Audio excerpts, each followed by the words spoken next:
Hello students, अनिमा classes में आपका स्वागत है। मैं आज आप लोगों को क्लास 6 साइंस का पार्ट 3 जल इस चैप्टर के सारे प्रश्नोत्तर, fill in the blanks, matching the following, ठीक है, one word answer, long answer, सारा कुछ करवाऊंगी। ठीक है, अगर आपको इस चैप्टर का क्लास नोट्स या फिर लेक्चर वीडियो चाहिए तो आप मेरी अनिमा क्लासेस को ज्वाइन कीजिए। अनिमा क्लासेस को आप लोग सब्सक्राइब कीजिए, समझे। क्लास 6 से लेके 12 तक जितने भी स्टूडेंट्स हैं उन लोगों का हर एक सब्जेक्ट का, हर एक चैप्टर का क्लास नोट्स हो या फिर लेक्चर वीडियो हो या फिर प्रश्नोत्तर वीडियो आपको अनिमा क्लासेस में मिल जाएगा। ठीक है, तो आप लोग जल्दी से अनिमा क्लासेस को लाइक कीजिए, सब्सक्राइब कीजिए। ठीक है, चलिए वीडियो को स्टार्ट करती हूँ। पहला प्रश्न है हम लोग का, वाष्पोत्सर्जन क्या है। उत्तर होगा वाष्पोत्सर्जन पौधों के वायवीय भागों से जल का वाष्प के रूप में निकलना है। यह प्रक्रिया पौधों में जल संतुलन बनाए रखने, जड़ों से पानी व खनिजों को ऊपर खींचने और पौधों को ठंडा रखने के लिए आवश्यक है। ठीक है, दूसरा प्रश्न है, मेघालय का क्या अर्थ है। उत्तर होगा मेघालय का शाब्दिक अर्थ है बादलों का घर या मेघों का निवास।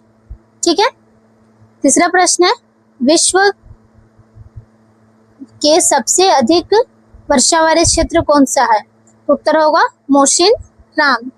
ठीक है, चौथा प्रश्न है, भारत में मानसून का प्रवेश किस महीने में होता है। उत्तर होगा जून के महीने में। पांचवा प्रश्न है, गर्मी के दिनों में वर्षा राहत देती है, कारण बताएं। ठीक है, उत्तर होगा गर्मी के दिनों में वर्षा राहत देती है, इसका वैज्ञानिक और पर्यावरणीय कारण है। पहला, तापमान में गिरावट, दूसरा ऊष्मा का अवशोषण, तीसरा वाष्पीकरण की शीतलता, चौथा वायुमंडलीय शुद्धि, पांचवा संवहनी वर्षा। ठीक है, दूसरा हम लोग का फिल इन द ब्लैंक्स है, यानी खाली जगह को भरना है।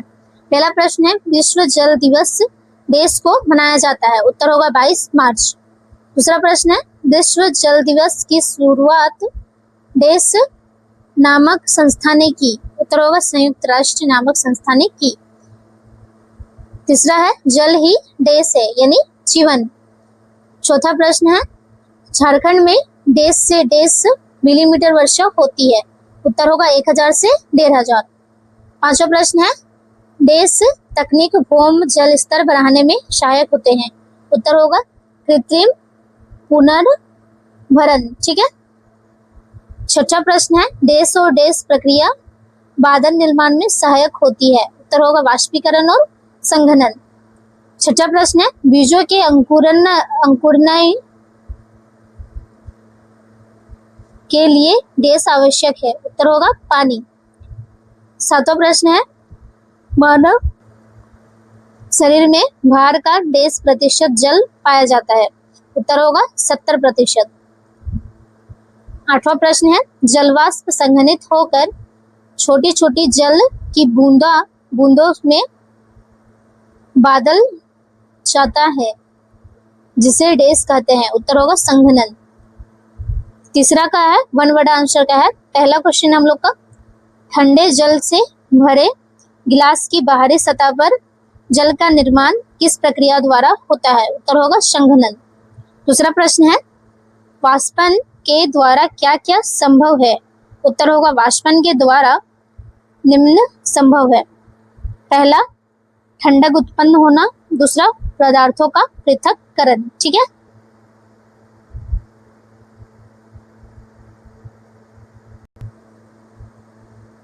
शरीर में भार का 10% जल पाया जाता है। उत्तर होगा 70%। आठवां प्रश्न है, जल वाष्प संघनित होकर छोटी छोटी जल की बूंदों में बदल जाता है, जिसे डेस कहते हैं। उत्तर होगा संघनन। ठीक है, तीसरा वाला प्रश्न में जितने भी प्रश्न है सारे का उत्तर हम लोग वन वर्ड में देंगे। ठीक है, पहला प्रश्न है, ठंडे जल से भरे गिलास की बाहरी सतह पर जल का निर्माण किस प्रक्रिया द्वारा होता है। उत्तर होगा संघनन। दूसरा प्रश्न है, वाष्पन के द्वारा क्या क्या संभव है। उत्तर होगा वाष्पन के द्वारा निम्न संभव है। पहला, ठंडक उत्पन्न होना, दूसरा पदार्थों का पृथक्करण।